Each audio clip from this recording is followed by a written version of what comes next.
Et dans le temps que nous sommes l'apostasie, où les hommes ne veulent plus supporter la sainte doctrine, c'est pourquoi beaucoup d'entre eux rejettent la Bible. Vous dites non, la Bible, ce n'est pas la parole de Dieu, mais qu'est-ce qu'est la parole de Dieu alors? C'est vos pensées, c'est vos rêves, c'est vos songes. Abomination.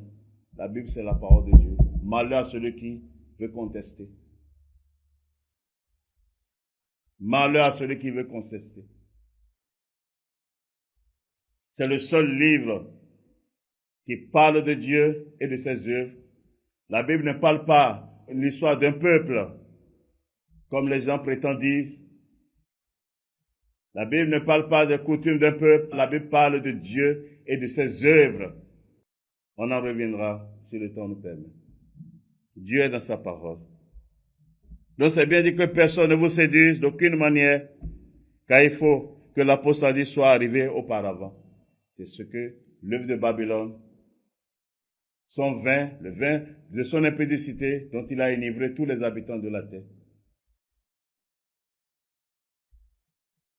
Et qu'on a vu paraître l'homme du péché, le fils de la perdition, l'adversaire qui s'élève au-dessus de tout ce qu'on appelle Dieu, ou de ceux qu'on adore jusqu'à s'asseoir dans le temple de Dieu, se proclamant lui-même Dieu.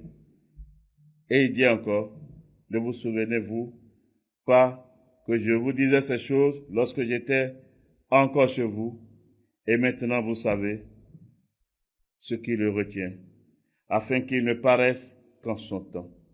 Car le mystère de l'iniquité agit déjà, et il faut seulement que ce qui le retient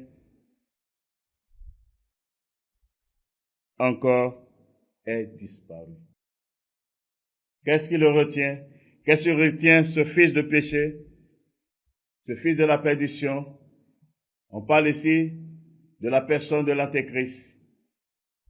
Qu'est-ce qui le retient? Allons dans les Écritures. Qu'est-ce qui le retient? Parce que nous revenons dans le jugement de Babylone, car c'est le second signe. C'est le second signe. Dans Apocalypse 17, le verset 3, il me transporta en esprit dans un désert et je vis une femme assise sur une bête écarlate, pleine de noms de blasphème, ayant 7 têtes et 10 cornes. Voilà.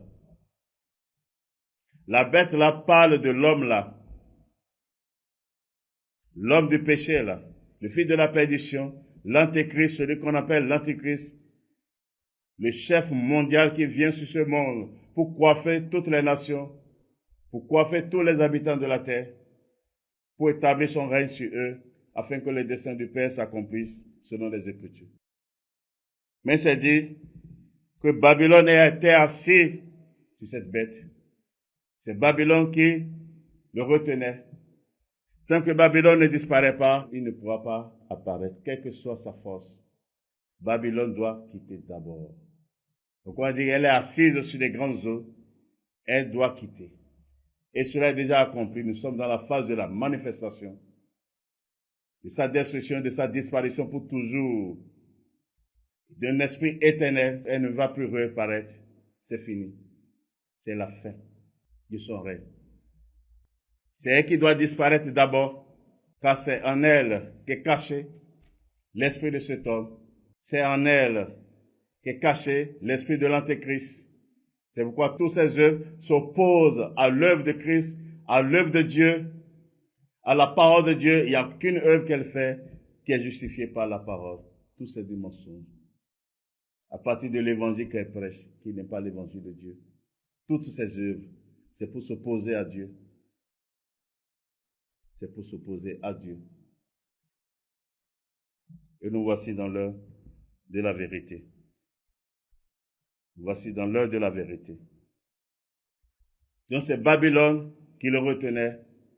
C'est Rome, qui est représenté par l'Église catholique romaine, qui retenait l'apparition de cet homme. Il doit disparaître d'abord. Et nous voici dans le temps, afin que l'homme là apparaisse. Afin que l'homme là apparaisse. Et c'est de lui qu'il s'agit ici. Parce que je suis sorti pour parler selon la vérité. Dans Apocalypse 6, le verset 1. Je regardais quand l'agneau ouvrit un des 7 sceaux, et j'ai entendu l'un des 4 êtres vivants qui disait, comme d'une voix de tonnerre, « Viens !» J'ai regardé, et voici parut un cheval blanc. Celui qui le montait avait un arc, une couronne lui fut donnée, et il partit en vainqueur et pour vaincre.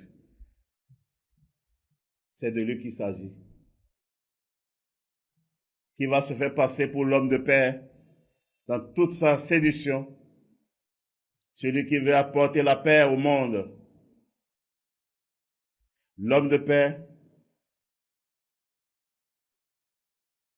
dans toute sa séduction. C'est pourquoi on parle du cheval blanc. Il va se déguiser en ange de lumière pour se faire passer pour le Christ, le véritable.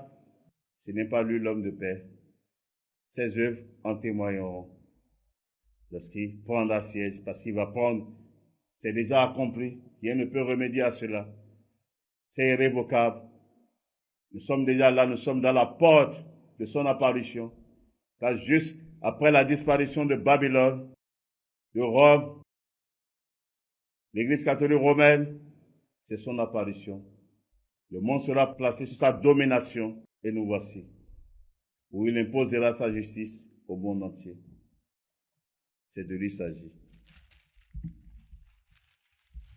Et quand nous regardons encore dans Apocalypse 13, le verset 1, « Puis je vis monter de la mer une bête qui avait 10 cornes et 7 têtes, et sur ses cornes 10 diadèmes, et sur ses têtes des noms de blasphème. » C'est la bête qui était sous Babylone, dans le chapitre 17, précisément le verset 3, qui parle de l'homme là.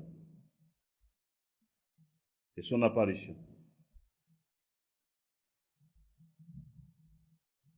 La bête que je vis était semblable à un léopard, ses pieds étaient comme ceux d'un ours, et sa gueule comme une gueule de lion. Le dragon lui donna sa puissance et son trône, et une grande autorité.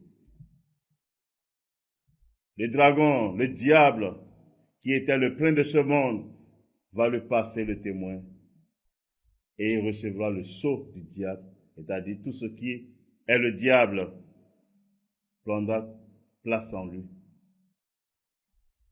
Et cela remplit de sa plénitude, quoi lui donna son trône pour régner sur ce monde.